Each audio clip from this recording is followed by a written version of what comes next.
আমরা এখন চলে এসেছি দেখো খেজুর গুড় নেওয়ার জন্য। আর এই যে শুকনো খেজুর পাতাগুলো দেখতে পাচ্ছ তোমরা, এগুলোই ওরা জ্বালানি হিসাবে ব্যবহার করে খেজুর গুড় তৈরির জন্য তোমার।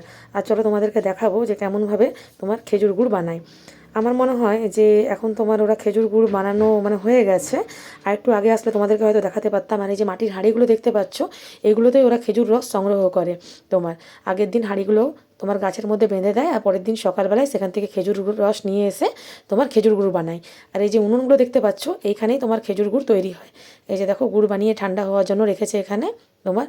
আর এখানে জানো তো মানে গুড়ের কোয়ালিটি খুবই ভালো। তোমরা একবার ট্রাই করতে পারো, যদি কারো লাগে তো আমাকে বলো, আমি অ্যাড্রেসটা বলে দেবো যে কোথায়। আর চলো দেখায় এনাদের বাড়িটা। এনারা জানো তো কালী পুজোর সময় আসে আর সরস্বতী পুজো পর্যন্ত থাকে। আর কি সুন্দর দেখো খেজুর পাতা দিয়ে মানে বাড়িটা তৈরি করেছে, খুব সুন্দর জানো তো। ভেতরটা বেশ গরম। আর এখানে দেখো কত গুড় আছে, দেখো খেজুর গুড়, পাটালি গুড়, সব রকমের গুড় আছে। আর এই যে যে দাদা আমাদেরকে গুড়টা দিচ্ছেন, ওনার নাম হচ্ছে রহমত দা। আর আমরা এনার কাছে প্রত্যেক বছরই গুড় কিনে নিয়ে যাই। আর আমাকে এখন দেখো দিয়েছে পাটালি গুড় টেস্ট করার জন্য।